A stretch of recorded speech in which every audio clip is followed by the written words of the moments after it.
Hello, everybody, and welcome to this new episode of the Logan Blackman Show. I hope you all had a fantastic Memorial Day weekend. I hope you all are ready for another exciting, exhilarating episode of your favorite podcast ever.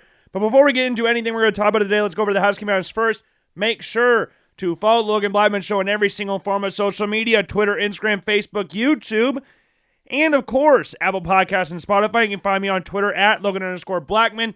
Instagram account's Blackman Logan. The show's Instagram account is The Logan Blackman Show 1. Facebook and YouTube, search Logan Blackman Show. Make sure you like and follow the Facebook page.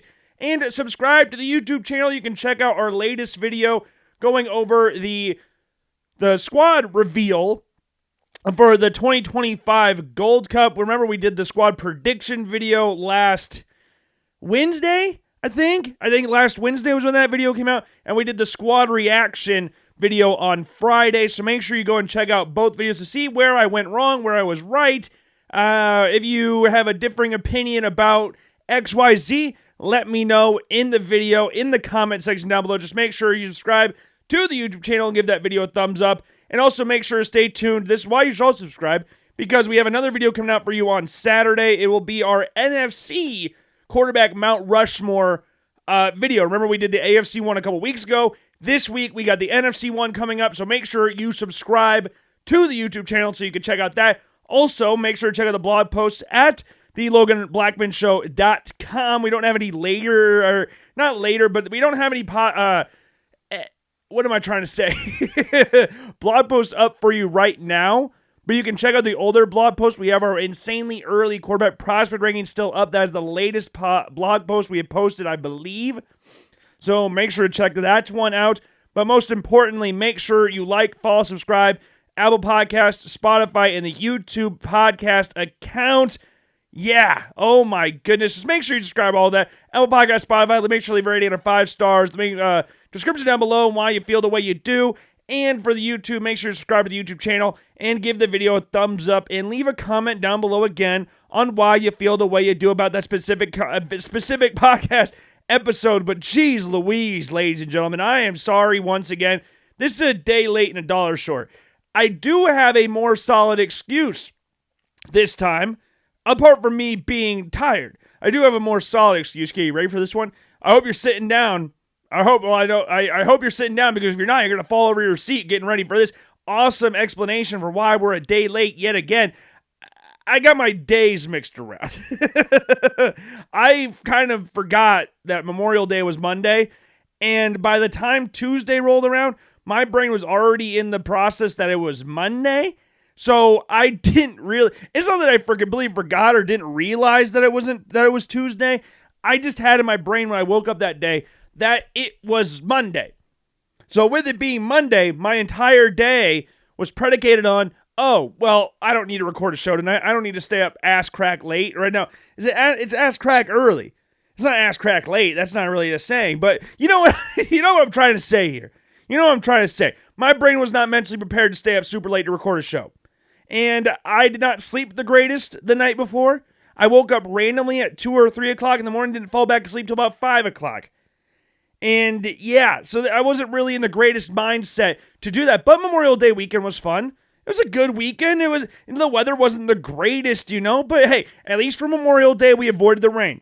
That's the most important thing there. So for those of you who went out on the boat, for those of you who had bonfires, for those of you who grilled out and everything, we enjoyed a good weekend. We avoided the rain, all that great stuff. I broke the grill out for the first time this year. I got a grill back on Christmas for my parents, and I broke it out for the first time on Memorial Day.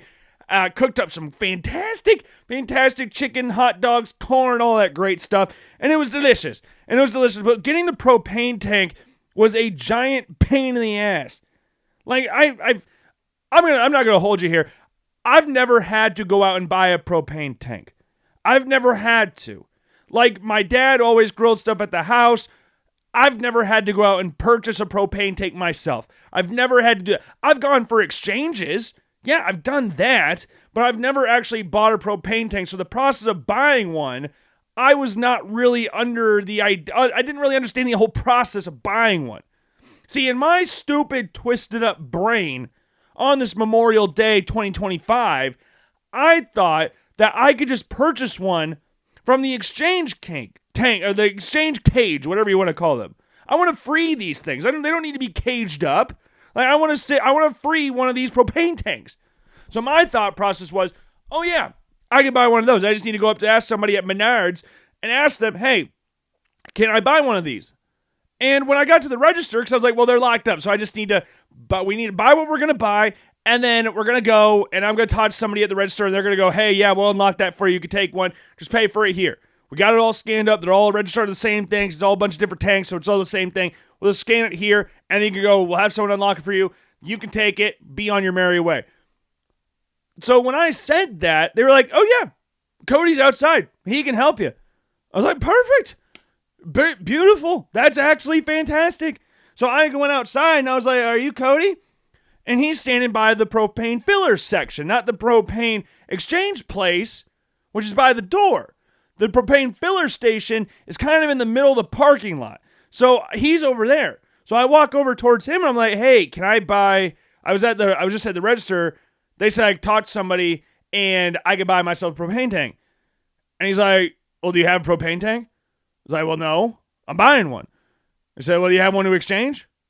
Well, no, I'm buying one. So he goes, okay, we're going to have to go back inside. I didn't know. Okay, this is ignorance on my part. You can shame me all you want. I don't really care. I've accepted it at this point.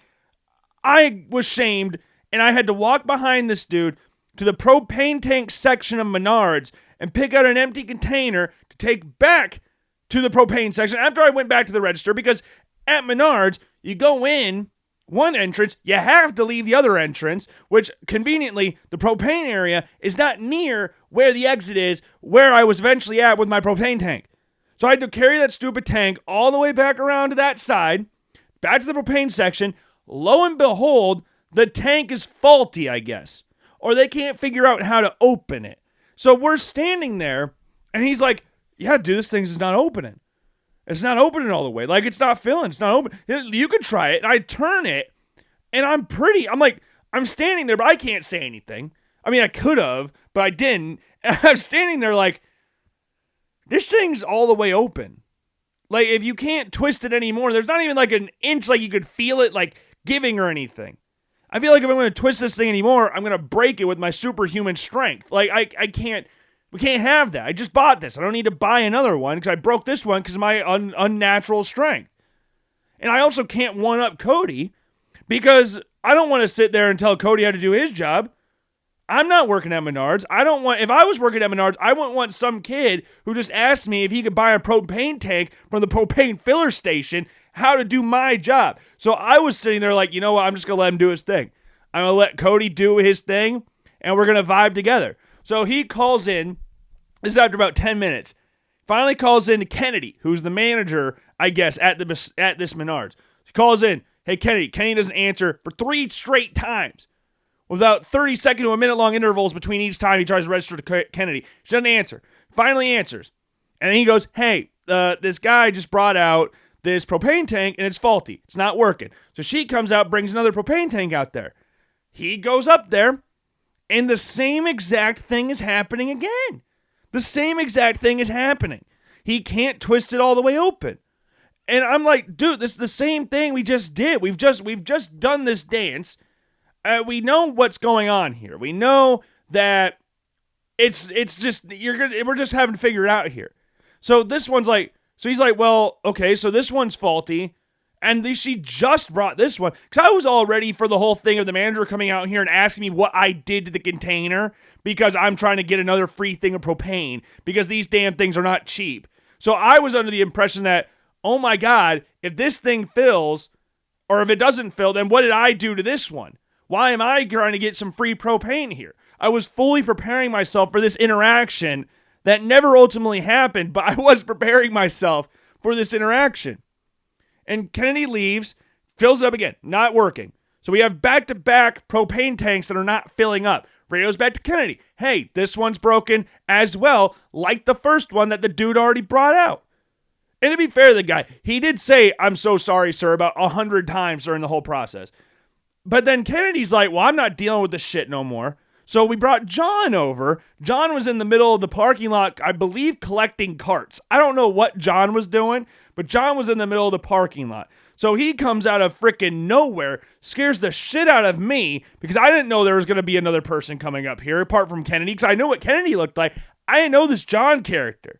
So a new character has now entered the fold here, and I have not been properly introduced to this guy. So they bring in a one from the exchange tank that's completely empty. And we're going to fill up this one. And now we are standing here. This is about a 30-minute long process, 30-minute long ordeal, I guess, that we've got going on here. Maybe it might have been short. Hell, it could have been longer. I don't know. I'm just guesstimating at this point. That was around 30 minutes. I was just standing there with 2 to 3 people trying to figure out how to fill up a freaking propane tank. And as I said in the beginning, I have not needed to do this. I've seen people fill up propane tanks. I know the process of filling up propane tanks, but for someone who's never bought a propane tank, I didn't think that the process of initially buying one would be this damn difficult. And we stand there, and John's like, okay, well, this one's not filling then. And then light bulb turns on. Oh, the gauge is broken. The gauge on the propane tank is freaking busted. It's not turning up any numbers. It's just saying flat at 0. Because on this propane tank, it's like those old school like gas the gas pumps, where it's like the little, I don't know what you want to call them. They're like signs, and they'd flip really fast. It was like one of those things. It wasn't digital or anything, but it wasn't moving. And I noticed that the entire time, but I was like, oh, that's just because it's not open. And they're like, no. Now it's like, oh, we've brought a third container over. A third container has broken the propane filling station. The third container has hit the propane station. Oh, my goodness. But that one didn't fill either. And then we're standing there, and he's like, yeah, we think the propane thing's broken. So Kennedy radios in, pissed, because now we've just been dishing out propane in these containers because we didn't think it was filling, but really it was the whole time. And the one that I had originally brought that supposedly wasn't opening all the way is 1,000% full. So at this point, I'm scared that this thing's going to explode because he keeps filling it. And John goes, oh no, dude, this thing's like really full. Like, feel this one compared to this one. And I just was like, what the hell is this situation? Like, this felt like, I don't even know, like some sort of comedy sketch or like what would you do type situation where there's cameras all over the place and I'm just standing around waiting for one singular propane tank to get filled. It's not a big propane tank. I'm not asking them to fill up my own personal filling station. No, it's just one standard propane tank. That's all. Just to light up a grill. That's all I need it for. I'm not trying to do anything else. I'm not trying to do anything nefarious here. You can trust me. I promise you. I'm not in Oskaloosa anymore. You can trust me. You can trust me. So it just felt like this wasn't a real scenario that was actually taking place, and I actually couldn't believe what all was going on. But ultimately, I got the propane tank, and the grill ended up working perfectly, and it was a beautiful evening. Absolutely beautiful evening. But that whole process really tried to put a whole damper on my evening, and it turned out absolutely fantastic, and I'm grateful that it eventually did work. And it gave me a little funny story for the people out there, for the fans out there. You know what? I think that deserves a little crack of a Busch Light for this Memorial Day, even though it's not Memorial Day anymore. But a crack of a Busch Light for you. Oh, that's crisp. Oh, that was crisp. Let's take a sip real quick. Oh man, that was beautiful. That was beautiful. You know what else needs a crack of a Busch Light? If we're being 100% honest here, it is the people that play flag football professionally. Those guys need to drink some beer. Like today was a sad day because of the 9-year anniversary of Harambe dying. Remember the gorilla from the Cincinnati Zoo? That guy, yeah, he died 9 years ago today. So I had a beer this afternoon once I got off work for Harambe. And the the flag football guys, I feel like are mourning in a different way. Because as we talked about in the last show, the NFL owners officially approved the idea of NFL players playing in the 2028 Los Angeles Summer Olympics for flag football. So these guys now, these quote-unquote professional flag football athletes here, are now getting seemingly kicked to the curb. And the main guy who's been talking about, you remember we talked about this maybe a year ago? I don't remember when this whole thing first started kicking off, but Darryl Dockett III, he is the poster child, I guess you could say, for Team USA flag football. He's the quarterback for Team USA flag football. Says flag football players, quote, deserve their opportunity to play for Team USA in the 2028 Los Angeles Olympics. Yeah, I mean, if you're one of those guys and you have put everything into playing flag football, then I can understand where you're a little bit peeved off. I can understand that. But at the exact same time, you, the flag football players, have to understand that the regular football players do play flag football as well at the Pro Bowl, and just for sake of argument, are probably, I don't know for sure. I've never seen Darryl Dockett III play. I really don't know. I can't say for the utmost certainty, but I would imagine the people that are in the NFL are better football players than the players that are playing Team USA flag football. It's just a guess. It is just a guess. I don't know for sure. I've seen clips of Mr. the Third throwing footballs. He doesn't look like the biggest guy in the world. I think he's listed about 5'9" or something. I think he once described himself as the Patrick Mahomes of flag football or something like that. Like, I know this is a big deal. I understand it's a big deal. I respect where he's coming from. I do. Like, if you were a team that you were if you look at, let's talk about the 72 Dolphins here. This is the first example that popped in my head here. Let's talk about the 72 Dolphins. So that is a team that was perfect. The only perfect team in NFL history. I mean, we never hear enough about the 72 Dolphins. The 72 Dolphins are a very quiet team, much like the 2008 Boston Celtics. We never hear about this championship ever. So I wanted to give it some time to talk about it. Of course, I'm being sarcastic, so I hope you understood that I was being sarcastic there. But this Dolphins team, 14-0 regular season, beat the Browns in the divisional round, beat the Steelers in the AFC Championship game, and beat the Redskins. They were called the Redskins. It's okay to say that in the Super Bowl.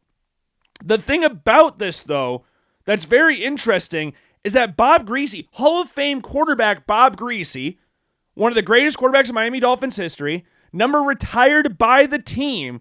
Do you want to know how many games he started in 1972? Know how many games he started in 72? He started 5 games in 1972 because he got hurt. He started 5 games in 1972. He played 6 games in total, started 5 games. So in turn, who started the rest of those games? It was Earl Morrall, who ironically started for the Baltimore Colts in Super Bowl III against the New York Jets, if I'm not mistaken. I believe he was the starter in that game. Because I think Johnny Unitas was hurt, if I'm not mistaken. I'm pretty sure Johnny Unitas was hurt in the Super Bowl III. Hold on. Let me see. I just need to fact check myself here because I don't want to start. Johnny Unitas played, Earl Morrall play. Okay, they both played in the Super Bowl. I can't remember who started the game because I for some reason I'm feeling like Earl Morrall started the game. Unless I'm completely. Is there a starting lineups thing? Usually Wikipedia does a pretty good job at listing the starting lineups here. Oh yeah, okay, starting lineup there. Earl Morrall, he did start that game. Johnny Unitas came in to play though. But the main thing here is Earl Morrall, roundabout way. Earl Morrall started 9 games that year. So Earl Morrall started 9. Bob Griese started 5. Earl Morrall went 9-0. Bob Griese went 5-0. Okay, do you understand where I'm going with this? I hope so. Hold my hand. I'll walk you slowly through this. So Earl Morrall, with Bob Griese hurt, goes out and, does his thing. He balls out. He does his thing. We see him start in the AFC Divisional Round playoff game against the Cleveland Browns, throwing for 88 yards in that game. Massive, massive amount of yards in this game. Massive amount of yards. And then in the second game, we see him start against the Pittsburgh Steelers. We see him start in the AFC Championship game. We see him start that game. The Super Bowl against the Redskins. Who starts that game? Well, it's Bob Griese. Bob Griese starts that game. Not Earl Morrall, but Bob Griese. He started the game. So if you're Earl Morrall and you started X amount of times throughout the season, Bob Griese is hurt. Okay, Bob Griese is a Hall of Fame quarterback. No debating that. Hall of Fame quarterback. You go in, you lead the team the rest of the way to the perfect season. 9 wins. Start 2 playoff games back to back. Super Bowl comes around, you're not the starter. How would you feel about that? You'd feel pretty shitty. You were the quarterback that helped them get there. Yes, Bob Griese's a Hall of Famer, but you were the guy who helped them get there. The point of the matter is, the Dolphins ended up going with the quarterback that was better. Under every circumstance imaginable, Bob Griese is a better quarterback than Earl Morrall. Yes, Earl Morrall was instrumental in getting the Dolphins to that mark, helping them get to that undefeated regular season, helping them get to the Super Bowl. But at the end of the day, in the biggest game of the season, your best quarterback on that team is now healthy. And there's a pretty sizable gap between the two. No disrespect to Earl Morrall. Again, he started Super Bowl 3. Rotate with Johnny Unitas here and there. This is not a shot at Earl Morrall here. But if your best guy's available, you're going to play him. That's what's going to happen. So Earl Morrall might have felt some type of way about getting benched in the Super Bowl, even though his performances were not really indicative of someone that deserved to get benched at that point in time. Like, you're winning. Why change anything? Nothing's wrong. It's different than the 2000s Ravens, who didn't score a touchdown for 5 straight weeks, where they had to bench Tony Banks or Trent Dilfer. That's a little different. You were still winning, but you didn't score a damn touchdown. That's different. You were undefeated. And still bench the guy who started most of those games to get you there. It's the same thing with flag football.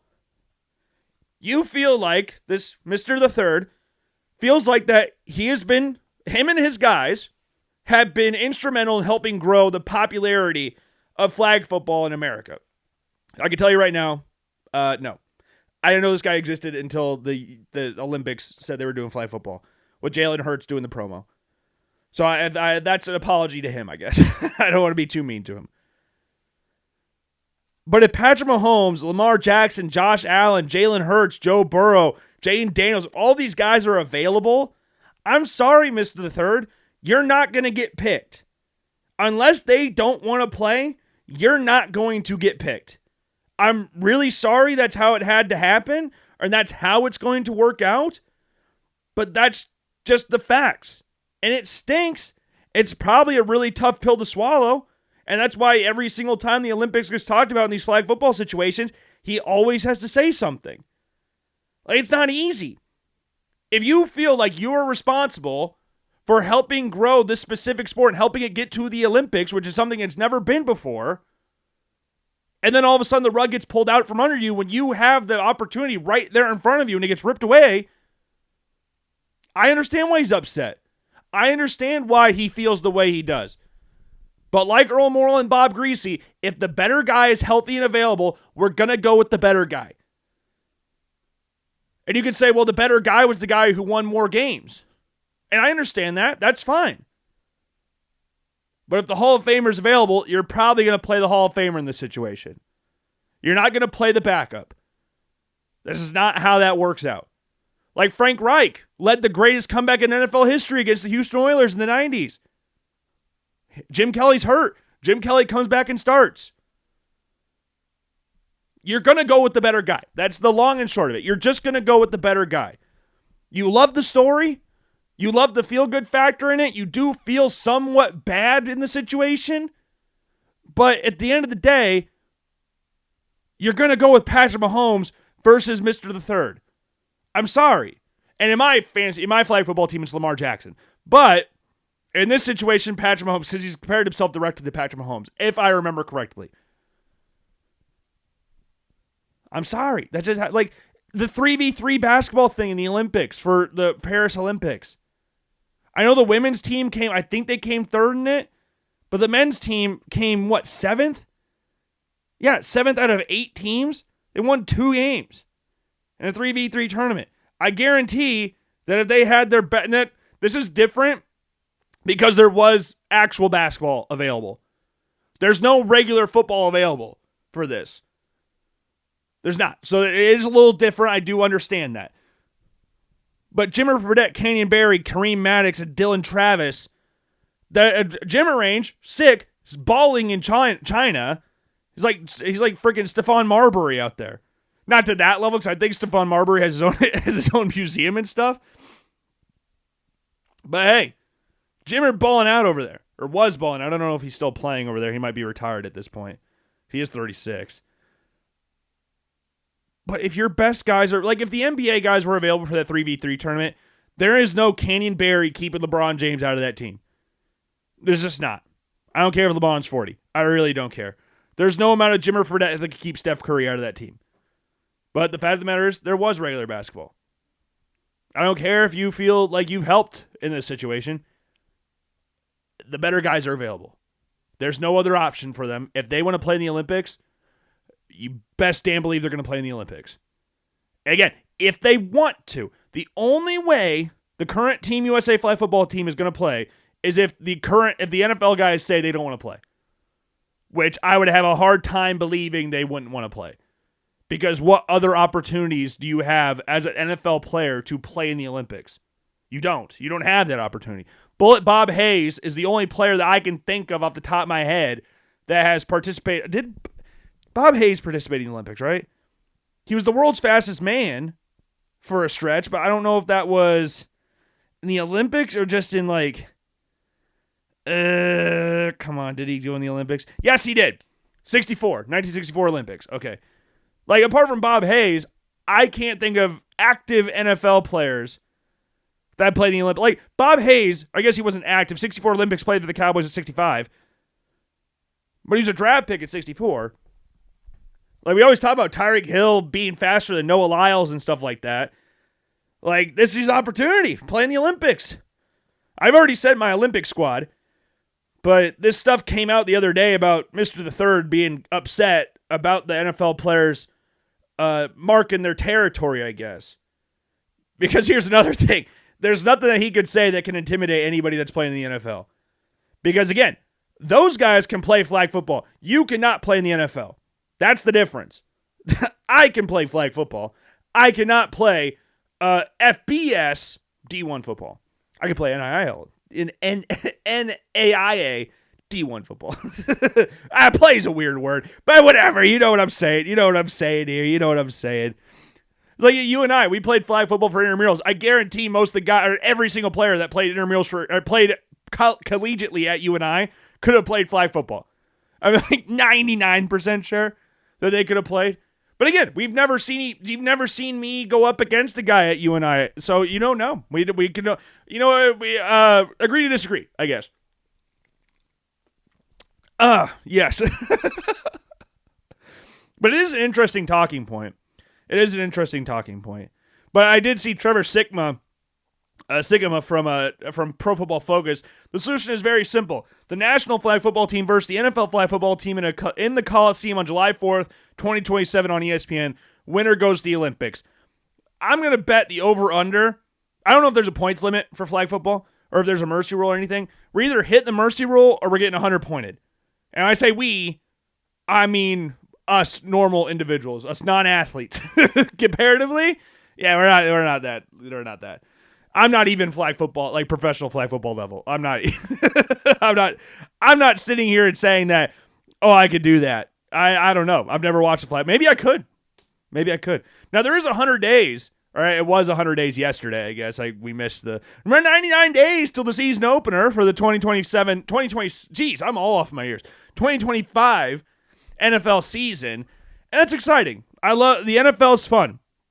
The NFL is 100 days till the NFL season officially starts. Again, that was yesterday, so we're a couple days out from that. But I thought this was interesting. I saw this on a poll on Instagram. It's from 24/7 Sports. Which football is more fun to watch? Okay? And this divides opinions. I would say it mostly divides opinions on where you're from. College or NFL? What's more exciting to watch? And I would say if you're a person that lives out in the Northeast, like if you live in the New York or you live in, like Pennsylvania is different, but like in New Jersey or something, I would be willing to bet, or even, you know what, I could even say Pennsylvania, even though Penn State's there. I could see people saying that you'd rather watch the NFL. The NFL is more entertaining at that spot. Like, I think it just depends on where you're at. But like college football, if you pulled people in Montana or North Dakota, I'm willing to bet that they would say college football is more entertaining. Or Alabama, like states that don't have professional football teams, I would bet they'd say college football is more entertaining. It's interesting when you start pulling the teams or the states that have a pro and a college team. That's where it gets interesting. And I'm not like California. That's nothing. I guess if I had to say, I would bet they'd say college, but that's in LA. LA doesn't matter. Go up to San Fran, Santa Clara, Berkeley, all that area. That one might be interesting. The 49ers, Cal, Stanford, that's a very interesting talking point there. Florida, I mean, you got Miami, Florida State, Florida. You got the Dolphins, Buccaneers, Jaguars. You know, it's the greatest example. Hey, we just talked about the perfect 72 Dolphins. Or like Missouri. Like, I went to college at William Penn with a lot of people from Missouri. A lot of people from Missouri. They have the Missouri Tigers there, and they have the Chiefs. They are 1-1. Yes, they have Missouri State. They have Central Methodist. They have Missouri Valley. Yes, I know they have more college football teams. But D1 FBS level college teams, it's Missouri, and then you got the Chiefs. And you could say, well, that's not a good example because the Chiefs are the best team in the NFL. Missouri is Missouri. But that Missouri team beat Iowa. So they're a damn good football team. But no, even at the time when I was at William Penn, this is when Patrick Mahomes got drafted. Like, I was in college in William Penn in 2016 and 2017. Mahomes was drafted in 17. This is before like the boom of popularity with the Kansas City Chiefs. This was still around the time where they couldn't buy a home playoff win. Like, they were struggling to buy wins in the playoffs. They could do it in the regular season. They get about 10 wins a season, walk through the AFC West, but you'd lose in the playoffs to a team like the Titans or the Colts or teams like that. And all the people I would talk to about that was that the NFL reigned supreme in Missouri. And there were even points where the people in Iowa, including myself, would get made fun of because we didn't have an NFL franchise. Like, I think for the state of Iowa, I think if you pulled most people in the state of Iowa, I would say most people would say college football is more entertaining because we have Iowa and Iowa State, and we have William Penn. So we have three absolute behemoth programs in college football. And that, like, even jokes aside, like Grandview's won a natty, Iowa Western, Morningside, Northwestern, like, got some big time programs at the lower levels. Wartburg's a big program at D3 level. Like, we've got some big programs here, but I would be willing to bet that most people you asked would say college football is more entertaining. There's going to be a few others in there because you obviously got the Vikings, Packers, Bears, Chiefs, all those teams around here. Steelers even because of the black and gold stuff. Like, you've got all of that connection here, but I would say for the most part, most people would say college football is more entertaining in the state of Iowa. But again, I think that answer solely revolves around where you live. That solely evolves where you live. Because I can go to an Iowa game every weekend if I really wanted it, home game, if I really wanted to. It's an hour and a half away. I could go to an Iowa State game fairly easily every home game. I live 20 minutes away from Ames.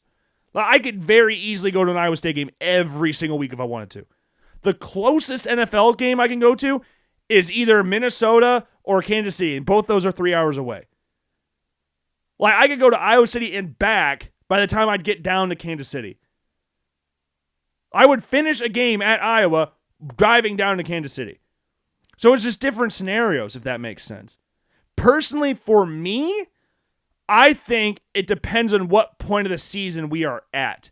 I think throughout the entirety of the season, if we're including like week 1 to whatever week, the end of the year, I would say the NFL.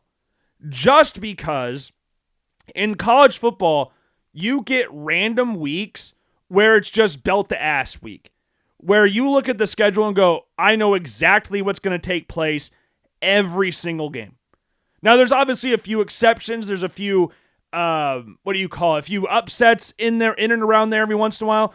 But that but that, what do you call it? FCS mid-major bye week for the SEC, weeks 1 to 2 in the season, barring like the Georgia Alabama games or like Clemson's in there. Like barring those games, like we get some absolute dross in there. We get like 77-0 games in there.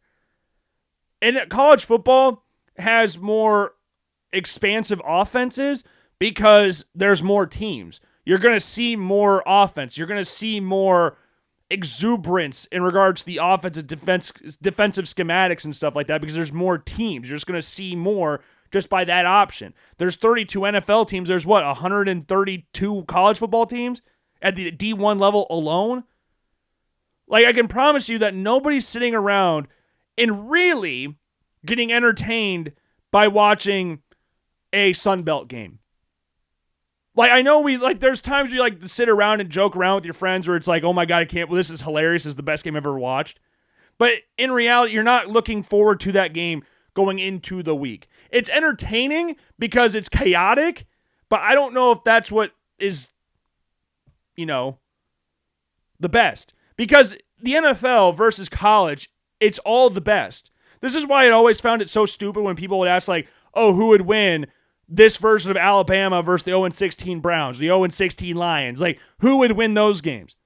Well, the 0-16 Lions, the 0-16 Browns would trounce Alabama. And when people ask that question and pose it on social media and stuff, the easiest thing to break it down is that every single player on the Browns is in the NFL. Not every player on that Alabama team is going to be a successful NFL player. It's just not logical.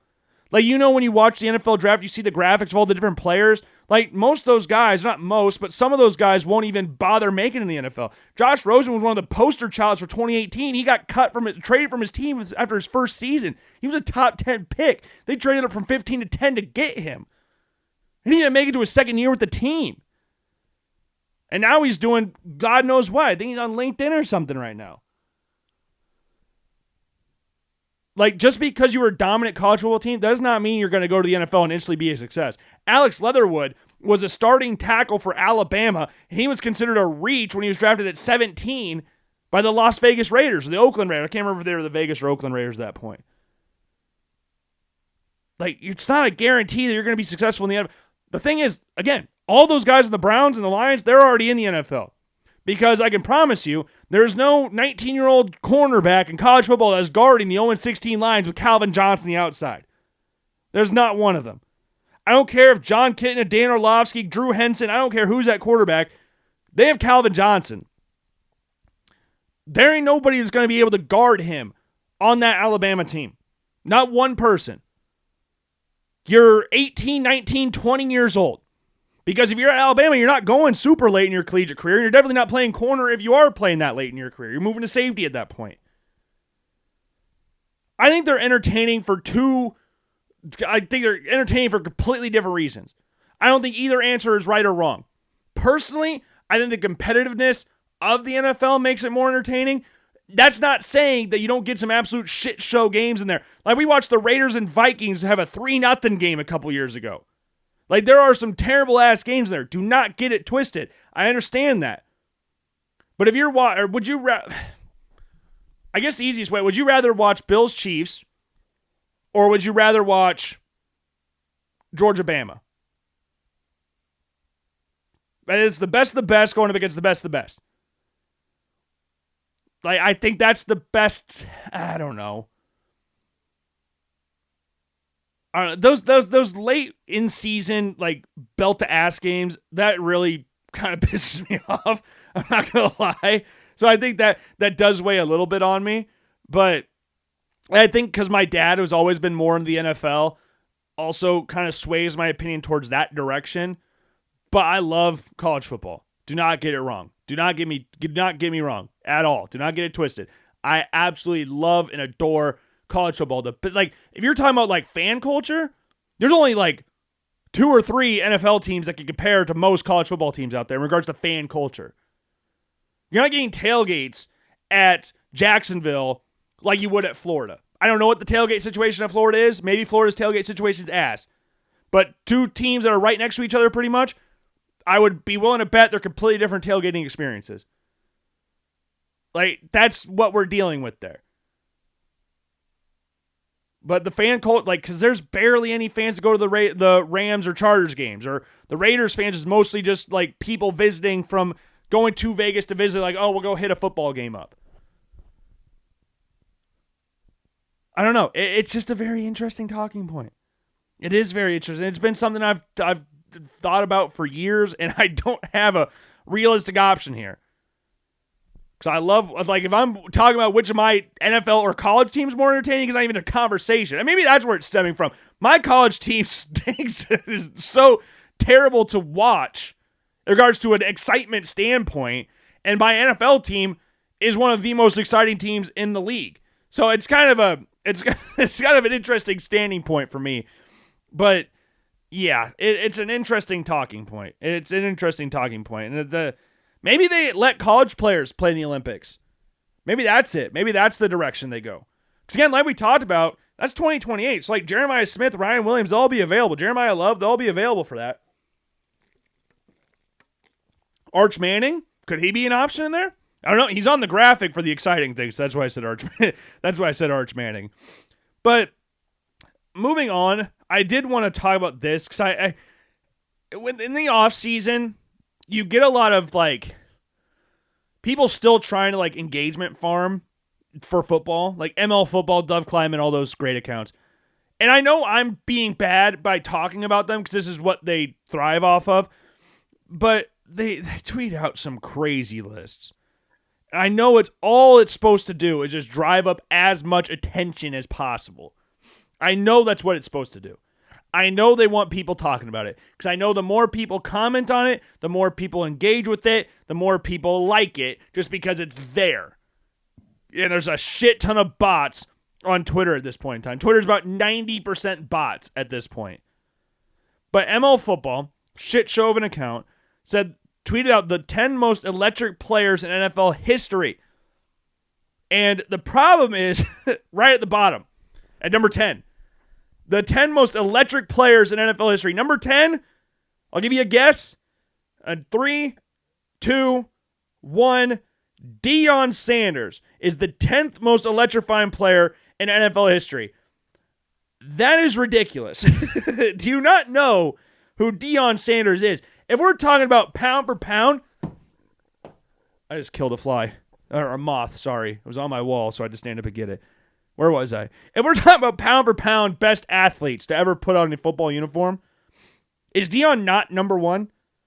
Is he not number one? I know he wasn't like a Hall of Fame level baseball player or anything, but to do what he did in the NFL and still being able to put out decent enough performances in the MLB, that's got to be something there. Deion Sanders was the best corner and the best returner, undisputed, at both until Devin Hester came along. It was undisputed. Devin Hester broke Deion Sanders' punt return record as a Falcon with Deion Sanders on the broadcast. I remember watching that game. I think it was on NFL Network. Deion Sanders locked down completely locked down one side of the field. He was an ass of a tackler. Couldn't tackle for shit. Shoelace tackle to the 10th degree. But the thing is, Deion didn't need to tackle that much because no one threw at him. Because if you threw at him, not only was it either getting broken up or picked off, it was getting returned the other way for a touchdown. Deion Sanders would go in jet motion on offense in the freaking 90s. They'd line him up at wide receiver just to get him on the field. He has the greatest line ever when they ran the 40-yard dash at the combine. Hey, Deion, you're not stretching. Hey, you ever seen a cheetah stretch? Deion Sanders is not only one of the top 3 most electric athletes of all time in the NFL. He's got the most electric personality out of every single player to ever play in the NFL. Prime time was its own entity, a completely different person to what Deion Sanders is as a real individual. The hair looked wet, but it was dry. That's prime time. Prime time was this bigger than life, larger than life character, but guess what? It never affected who he was on the field because he was one of the greatest players in NFL history. The conversation is not who the greatest cornerback of all time is. It's the greatest cornerback of all time after Deion Sanders. Who's the second greatest cornerback of all time? Then we start the conversation. Arguably the hardest position to play in the NFL is corner. Working with these receivers, obviously it's different now than it was back then. But for what he was doing back then, there's no reason why he should be number 10 on this list. He should be much higher. Again, top 3 at least on this list. Then you got Deshaun Jackson on here. Fine. I mean, the problem is there's no... I took a screenshot of it, so I don't have the comment section. So there might be players like Dante Hall, I think needs to be in a conversation here. Dante Hall from the Kansas City Chiefs, one of the greatest returners of all time, one of the shiftiest returners of all time. I got to remember what his nickname was because he had a sick-ass nickname. What was it? It was Human Joystick. That was Dante Hall, the Human Joystick. Played for the Chiefs, which sucks, but the dude was electric as hell as a returner. As hell. And I'm surprised with all these different kids on social media now, like, oh my God, Tavon Austin. How is Tavon Austin not make this list? I feel like every time I refresh Twitter, people have to tell me how great Tavon Austin's college highlights were. Like, I know. I watched it live. I understand that. I don't need you to remind me about it every single time. Now it's getting annoying. So I'm kind of surprised he's not on this list. But Deshaun Jackson, yeah, electric as hell. Was on the cover of NCAA Football 09, I think. Had one of the greatest punt returns of all time against the Giants. Like, it was awesome.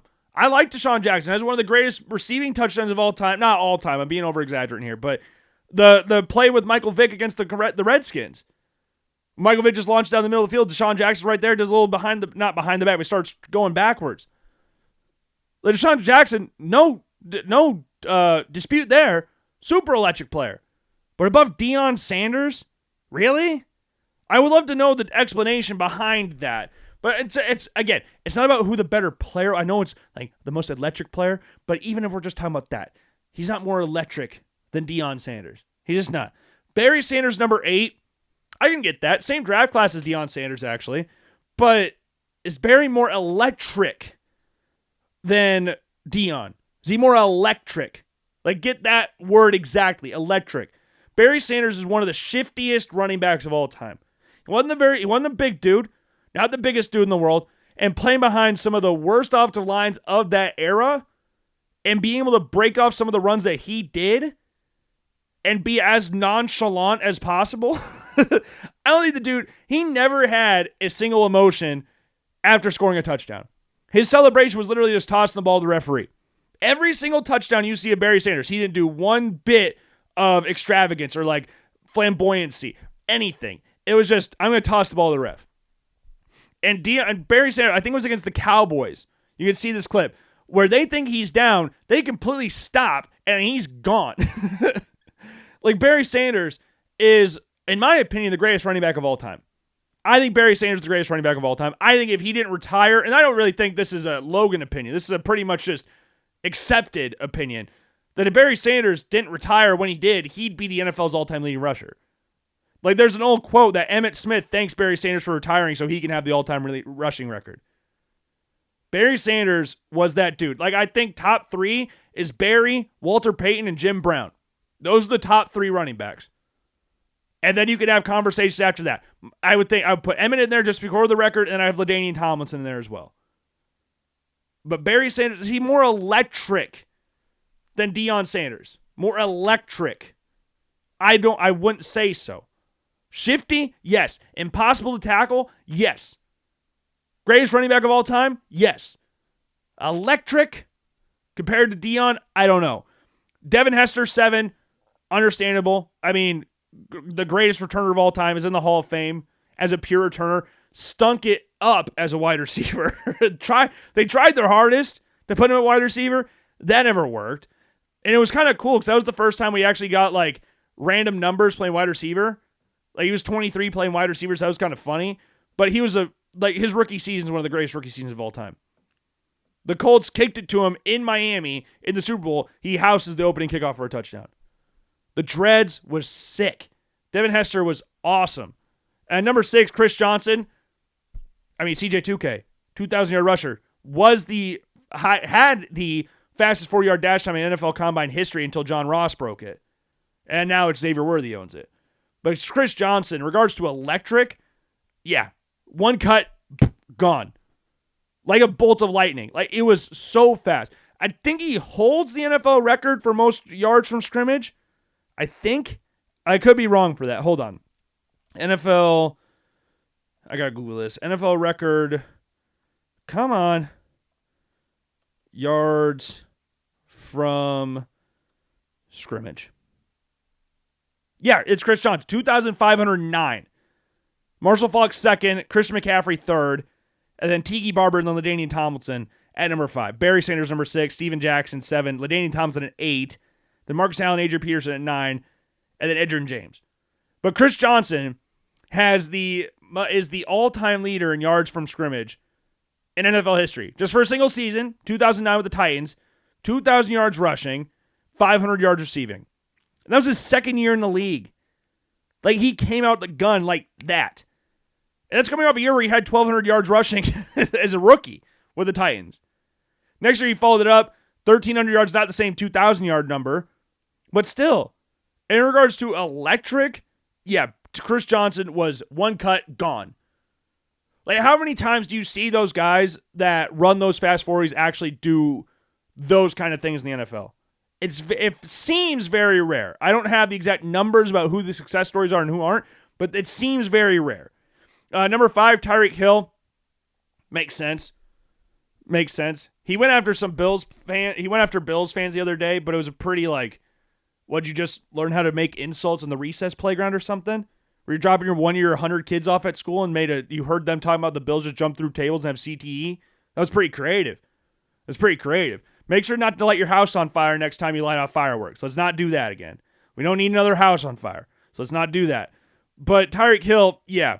I mean, we never see it against the Bills, apart from when he was on the Chiefs. But with the Dolphins, great player. Great player. Was the number 1 ranked player in the NFL top 100 players a couple years ago. Fantastic player. First ballot Hall of Famer, all that great stuff. But yeah, he comes in at number 5. Just plays for the Dolphins Chiefs, so I'm not going to praise him too much. Bo Jackson at 4.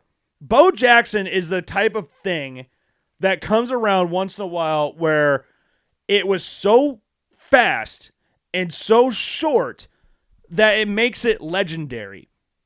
It makes it absolutely legendary. Bo Jackson did not play in the NFL for very long. Bo Jackson, if you don't remember, was the number 1 overall pick in the draft originally. Yeah, number 1 overall pick in 1986.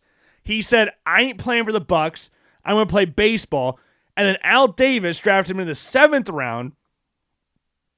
A year or two later, just on a flyer. And then he okay, yeah, I'll do that. And Bo Jackson, and again, a short time. He only played 4 years in the NFL. 4 years. He only played 38 games in those 4 years, too. He never played more than 11 games in a season. Never once. He played 7, 10, 11, and 10. Never had over 1,000 yards once. But if you look at 11, this is 1989. 11 games, 950 yards rushing. In 11 games. 950 yards rushing. He had 2,700 yards for his career, but again, only 4 years. And Bo Jackson, you look at back at the Tecmo Bowl stuff. You look at the game against Seattle where he ran up the tunnel. I think that was Seattle. I know he ran over Bosworth in Seattle, but I don't remember. I think the Seattle game was where he also ran up the tunnel. Just couldn't stop going. Bo Jackson was the guy. He is the biggest freak of nature athlete up next to Deion Sanders, probably in NFL history. The only problem is that Bo Jackson only played for 4 years because he had the hip injury. Never played again. It was just like a flash and he's gone. Pro Stars was sick as well. Loved that cartoon growing up. And it's he was only around for such a short little time that the legend of Bo Jackson continues to grow outward because we didn't get to see an actual healthy Bo Jackson. And we didn't get to see the long extended career of a guy that looked like he was bound to be the greatest running back of all time. It just keeps growing outwards. You just keep talking about oh my God, what if? The biggest what if, and one of the biggest what ifs in regards to a player staying healthy is Bo Jackson. Bo Jackson was electric as hell, big as hell as well. He broke a baseball bat over his knee. I don't know if you people realize that is not something that normal people do. That is not normal. And he had a decent career in Major League Baseball as well, much longer career in baseball than he did in the NFL. Was an All-Star in 1989 as well. So, yeah, Bo Jackson, he was the dude in the NFL. He was the dude. He was arguably one of the faces of the NFL. The Tecmo Bowl made him unstoppable. Like Michael Vick in 2004, Madden 04. That's that level of dominance in a video game, was Tecmo Bowl Bo Jackson. So, yeah, I understand why he's high. But the next one, I love this person. He's my favorite defensive player of all time. It's Ed Reed. Electric? I don't know if I would have Ed Reed at 3. What I loved about Ed Reed, more than any other player that ever played defense in the NFL since I've been alive, that I've had the privilege of watching, is that Ed Reed would go take your head off with the receiver cross the middle of the field. He was not afraid of no contact, not afraid to tackle, but at the same time, he'd drop out, beat the center fielder, and pick your ass off, and then he'd try to score. And when I say he'd try to score, either he was scoring or someone else on the defense was scoring because he was pitching that ball around to get someone else a better chance to score. Ed Reed was playing offense on defense. He knew some of the offenses the Ravens were playing more than the offenses themselves. Ed Reed was awesome. My favorite defensive player of all time, the greatest defensive back of my lifetime, and it's not even really close. In my opinion. You can disagree. You could go like, oh, Troy Polamalu and all that stuff, Darrelle Revis. Like, you could say all those guys. They're great players, Hall of Famers, rightfully so. But Ed Reed was different. Like, adding Ed Reed to a defense that already had Ray Lewis was cheating. Especially given the fact that he was also from Miami. That makes it even worse. But number 3, I would personally flip him and Dion. If we're just keeping these 10 people on this list, Dion has to be in the top 3. He has to. There's no debate about Deion Sanders being number 10. And if you want to say, well, Logan, Deion Sanders played in the 90s, different era, so compared to these guys, can't be as more electric. But the Bo Jackson's older than Deion Sanders. So we can't have Bo Jackson this high, we can't have Deion Sanders this high. So Bo Jackson, again, only played for 4 years. Deion Sanders played from 1989 until the 21st century. And he retired, came back at age 37 to play for the Ravens. Like, Deion Sanders was that dude. That just got me also thinking. Darrell Green is not on this list. I don't know where Darrell Green is. If we're talking about longevity, and a guy that did it at 1,000 speed his entire career, one of the greatest cornerbacks of all time, Darrell Green from the Washington Redskins, he played from 1983 to 2002 as a corner. 1983 to 2002 as a corner. Okay, people? He made a Pro Bowl in 1984. He made a Pro Bowl in 1997 as a corner. He was a track star while in college as well at Texas A&M. Like, he ran track, was dominant in track, and again, is one of the greatest cornerbacks of all time. First ballot Hall of Famer, rightfully so. Won 2 Super Bowls. 3-time first-team All-Pro. How is Darrell Green not on this list? I don't know how he just popped in my head right now, but Darrell Green not being on this list is ridiculous. How is he not on this list? Again, you can make a conversation. He's the second greatest cornerback of all time behind Deion. Can make a very good case for that. Very, very good case for that. Who else am I missing? We already talked about Bob Hayes. This guy was an Olympic gold medalist in 1964. Olympic gold medalist as a runner. He's not in this list. Who else? Charles Woodson was electric as hell throughout his time in the NFL. Defensive Player of the Year, I believe, with the Green Bay Packers. Like, Charles Woodson, dominant corner with the Raiders, transitioned over to the Packers, played great there. Obviously a Heisman Trophy winner, but that's a little different than playing the NFL. There's nothing really, him as a Heisman Trophy winner don't really have anything to do with him in the NFL. But, yeah, I don't know how Darrell Green's not on here. That one's kind of crazy now that I'm thinking about it. Oh, it's kind of crazy. But number 2, sorry. I think number 1 and 2 are what you expected. When it's different when it's the quarterback position. So the quarterback's going to get more love regardless, just because of the quarterback. But if you see a plus athlete at the quarterback position, and it kind of just like blows you away because you're not used to it. You're not used to seeing like the best athlete on the field being the quarterback. You're not used to it. So when it happens, it like blows it up tremendously. So number 1 and 2 are both quarterbacks. You know exactly who they are, and they're rightfully so. Lamar Jackson is at number 2 and Michael Vick's number 1. In regards to electric, Michael Vick's number 1. I've said 1,000 times this show, Lamar Jackson is a better quarterback than Michael Vick. He is. It's not even really a competition. Michael Vick, as a pure quarterback, was better in Philly than he ever was at Atlanta. As a quarterback. Not as a football player, as a quarterback. Michael Vick finished second in the MVP while he was with the Atlanta. He got one MVP vote to Peyton Manning. Peyton Manning was almost the first unanimous player in NFL history. First unanimous MVP in NFL history. He was the first quarterback to rush for 1,000 yards in the NFL in a time where that wasn't, not even just the rushing 1,000 yards thing. Being that electric at that position was not even thought of before. Number 1 overall pick in 2001. Chargers couldn't get a deal with him, so they traded him to traded the pick to the Falcons. Chargers came out pretty good as well. Got LaDainian Thomas and Drew Brees out of that deal, so they came out pretty well.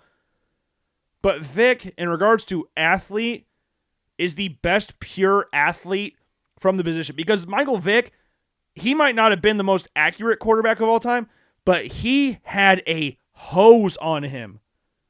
If we're talking about arm strength, Michael Vick might have one of the Michael Vick has one of the strongest arms in NFL history. One of the strongest arms in NFL history. It was a commercial for Gatorade or Nike back in the day where he threw it out of the Coliseum, I think it was. I wouldn't be shocked if that commercial was real. I wouldn't be shocked if that was real. Michael Vick was the fastest player on the field, and I'm including defensive backs, I'm including wide receivers, I'm including everybody. Michael Vick was the fastest player on the football field at all times.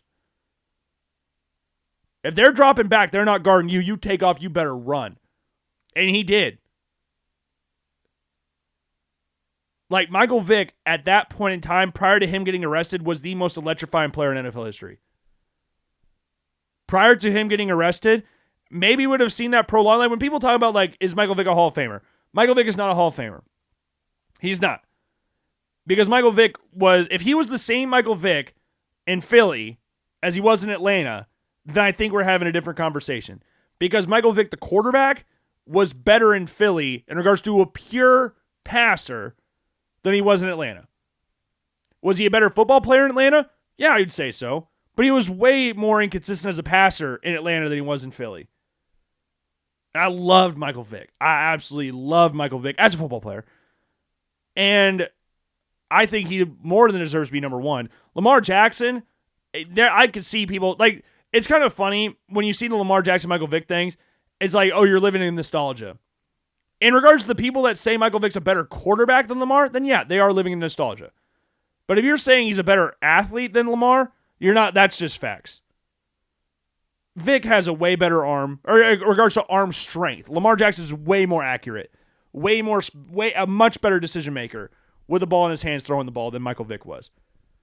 Michael Vick would throw that shit 1,000 miles an hour every single time. And he had some big wide receivers to go up and get the ball for him. Big-ass tight end and Algie Crumpler as well.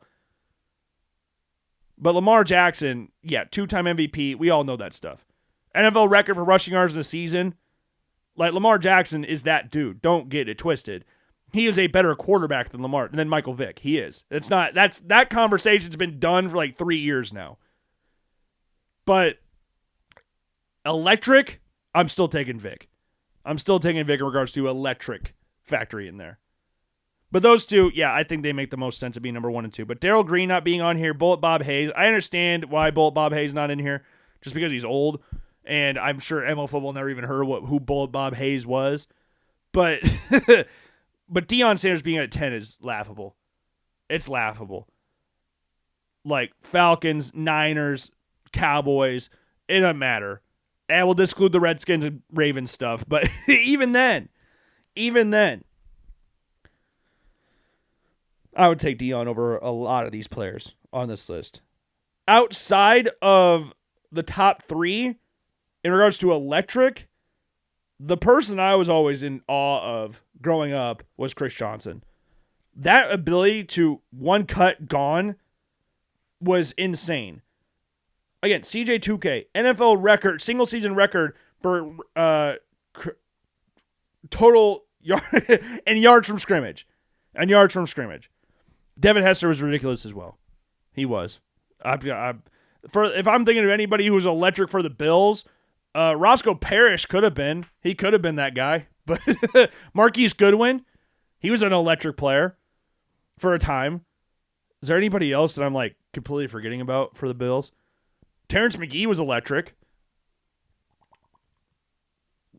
at times. I mean, Nate Clements blew up Tom Brady one time. That was electric. That was a good energy boost. Steve Tasker was electric, but not for anything athletic. Just for how he got down the field so damn quick as a gunner on special teams. That was fun. Obviously, I didn't watch that. But yeah, I love these types of lists because they invoke conversation, and 99% of the time, they're just used to engage bait. And I want to see if I can go to that comment section and see if there's any players that I'm forgetting about that were listed on there. Where is it? I got to find the exact list.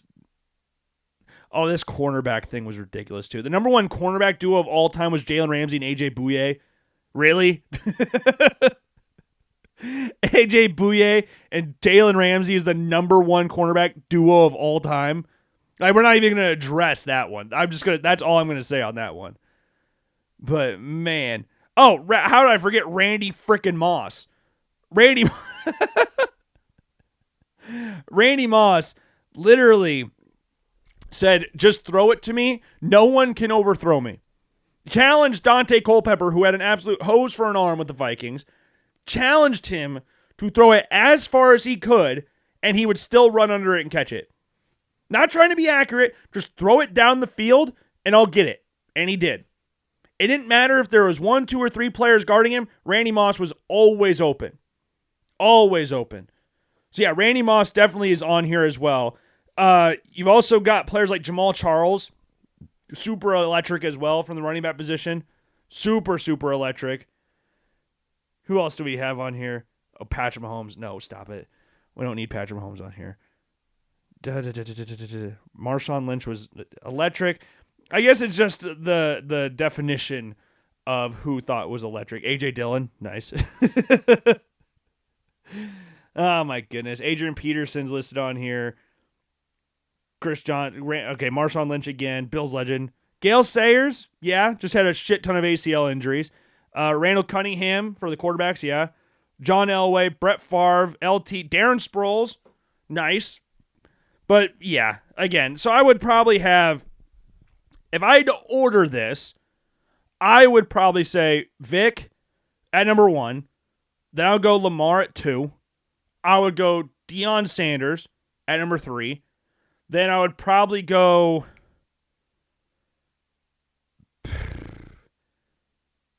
Barry 4, Bo 5. Now, Bo 5, Barry 4. Or Bo 4, Barry 5. Because the legend of Bo Jackson is just something else. But, yeah. That would probably be mine. Let's just scroll through and see who else what other stupid lists they've got on here. Top 10 most underrated quarterbacks in NFL history. Drew Bledsoe, number 1. Is Drew Bledsoe underrated? I think if you went over to New England and asked yourself, there's probably some Patriots fans that still think Drew Bledsoe could do what Tom Brady did in New England. Probably still some Patriots fans out there. Now, Drew Bledsoe was good. He was good. $100 million quarterback in the NFL at that time, too, and that was not normal. You got Boomer Esiason. Yeah, no one really talks about. Boomer won an MVP, got the Bengals to a Super Bowl. Russell Wilson, I believe he's now underrated. He wasn't underrated. He was slightly overrated at one point in time, but now he's underrated for his legacy. Andrew Luck is not underrated. Andrew Luck gets talked about as one of the greatest players, what-if players of all time. That he's not underrated. Culpepper, for a moment, sure. Ken Anderson, yeah, again, MVP, brought the Bengals to the Super Bowl. Matt Schaub, no, get him. He's fine. That was it. Tony Romo, Bernie Kosar, Chad Pennington. Chad Pennington, again, second in MVP voting once upon a time with the Miami Dolphins. Chad Pennington don't really get talked about. He wasn't a great quarterback, just got injured all the damn time. But, yeah. Oh, my goodness. Oh, my top 10 NFC North defensive players. Jalen Johnson, number 1 NFC North defensive player from the Chicago Bears. Top 10 QBs of the 2010s. Brady, Rodgers, Drew Brees, Russell Wilson, Phillip Rivers, Matt Ryan, Ben Roethlisberger, Peyton Manning, Andrew Luck, Cam Newton. How did Andrew Luck get his way onto this list? We just saw him in the underrated section, and now we're putting him in the top 10 quarterbacks of the 2010s? I don't really know how to compute that, to be 100% honest with you. I don't really know how to do that. Peyton Manning at 8. I'm confused about that. How is Peyton Manning at 8? I'm confused a lot. Yeah, we're not even going to talk about that anymore. We're not even going to go over that list. These lists are so funny. Top 10 AFC South quarterbacks. We've got CJ Stroud, Trevor Lawrence, Cam Ward, Daniel Jones, Will Levis at number 5 above Anthony Richardson. Yeah, no, that's not true. Anthony Richardson is better than Will Levis. Let's calm down here. I know it's fun to make fun of Anthony Richardson, but it's not that he's not worse than Will Levis. Come on, guys. We're being silly here. We're being silly here. But while we're on the topic of quarterbacks, I guess, and one of the guys who was just mentioned on that the best quarterbacks of the 2010s, Aaron Rodgers has been somebody that's been driving up conversations recently, and it's actually, for the first time ever, it's because of something he hasn't done. Every single time Aaron Rodgers gets talked about, it's because of something he's doing or he's something stupid that he said. Like, he just has to talk, because no one likes hearing Aaron Rodgers talk more than Aaron Rodgers. No one in their right minds loves it. But this was funny today. I just saw this today. Joy Taylor from Fox Sports 1, she went ballistic on Speak for Yourself. I think that's what the show is called. She goes in on Aaron Rodgers for not showing up the first days of OTAs for the Steelers. I would like to repeat that sentence for you. Joy Taylor goes off on Aaron Rodgers for not showing up to the first day of OTAs for the Steelers. I will repeat that one more time for the people in the back. Joy Taylor goes off on Aaron Rodgers for not showing up for the first day of Steelers OTAs. Does anybody know what the problem with that sentence is? Does anybody see an issue with that sentence? Okay? You got your answers now? Well, I'll give you the really simple answer behind that. He's not on the team. Aaron Rodgers is not on a single NFL team at this point in time. He is not on the Steelers. So why the hell would he be at the first day of Pittsburgh Steelers OTAs? Why the hell would he be there? That makes absolutely no sense. Like, do people need to start questioning, like, why was Tom Brady not at first day of Patriots OTAs? Huh? Why was he not there? Because he's not on the freaking team. Why would he be there? And I saw people in the comments trying to defend this, where it was basically like, oh no, she's saying he's going to be on the team, so he needs to start introducing himself. It doesn't matter if he's actually on the team or not. No, he's not on the team, so why the hell would he be there? There's not a 100% guarantee that he's going to sign for the Pittsburgh Steelers. There's not a 100% guarantee that he plays this year. Just retire, Aaron. I want you to retire, please. One of the greatest quarterbacks of all time. Just retire. You're not going to gain anything playing on this trash-ass Steelers team. This Steelers team is not very good. Compared to the other teams Mike Tomlin's had, it will be a minor miracle if he gets this team above 500. It'll be a miracle if he gets this team above. With the likes of Mason Rudolph, Will Howard, and Skylar Thompson at quarterback, I think it'll be very interesting to see them get above 500. Yes, you got, like, they were tweeting out Robert Woods highlights today. You can't hype up a team showing Robert Woods highlights. I love Robert Woods. Don't get it twisted. Bills legend. All that great stuff. But let's settle down. Like, why are we showing Robert Woods highlights to hype people up for the season? They're calling him Bobby Trees, which, if that's been a nickname for his entire career, I've never heard it until today, which I thought was pretty funny. But why would he be there? Why is that a talking? Aaron Rodgers has not talked for a week nationally. Why do we need to talk about him now? Because he's not talking. He's not saying anything. Just let him be. This is the one time a piece we get. Just let him live. Let him chill out. Let him do his ayahuasca. Let us do his darkness retreats, all that good stuff. He doesn't need to report to a team where he doesn't play. And if he was on the team, would he go to OTAs? How many players? Yes, I know like Josh Allen was at OTAs for the Bills. I know that one. But I don't know who else was at OTAs. Unless you're like a young player, OTAs are optional. Like, you don't need to go. Yes, it's like it looks good on you for going, but if you're the guaranteed starter, you don't really need to go. And maybe that's a bad mantra to have. I personally would go, but if you're a player like that, why does he need to be there? Trick question, he doesn't need to be there. He's Aaron bleeping Rodgers. If he wants to go, he'll go. But again, he's not on the Steelers, so he can't. He physically cannot go. I mean, he could show up if he wanted to. He could also just show up to the Bills OTAs if he really wanted to. But he's not going to because he's not on the team. It's a pretty simple concept. It's a fairly simple concept. I'm glad we could all walk through that together. I'm all glad we could walk through that together. And I did see also the Browns QB tracker, ESPN Cleveland. Browns practice is in the books. Here's how all 4 QBs stacked up in their own throwing reps and team drills. They're having detailed OTAs for a QB battle between Joe Flacco, Shedeur Sanders, Kenny Pickett, and Dylan Gabriel. That's what we're going with right now. And if we're based off this from today, Joe Flacco went 9-14 with 1 touchdown, no picks. Shedeur Sanders, 7 of 9, 3 touchdowns, no picks. Kenny Pickett, 9-16, 0 touchdowns, no picks. Dylan Gabriel, 11 for 16, 2 touchdowns, 1 pick. Again, I've said Shedeur Sanders can win the starting job. He can. It's not that insurmountable of a climb. It's fairly easy to do, actually. It's a pretty rough quarterback room. But with that being said, that's all I've really got for you. I guess I got one more thing. Lane Kiffin just needs to stop talking. He's another guy that just needs to stop talking. The best system would be 16 for the college football playoff. And it would be 16, and it would be the 16 best. And then someone tweeted, and let me guess, when 8-4 Auburn is left out at 17, the best system for 2027 will be go to 24 teams with 10 auto bids for the SEC. This whole expanding the playoff thing needs to stop. Just leave it where it is. Stop fiddling with it. It's getting annoying. We don't need to suck off these SEC losers all the time. The 12 teams that made the playoffs this year were the right 12 teams.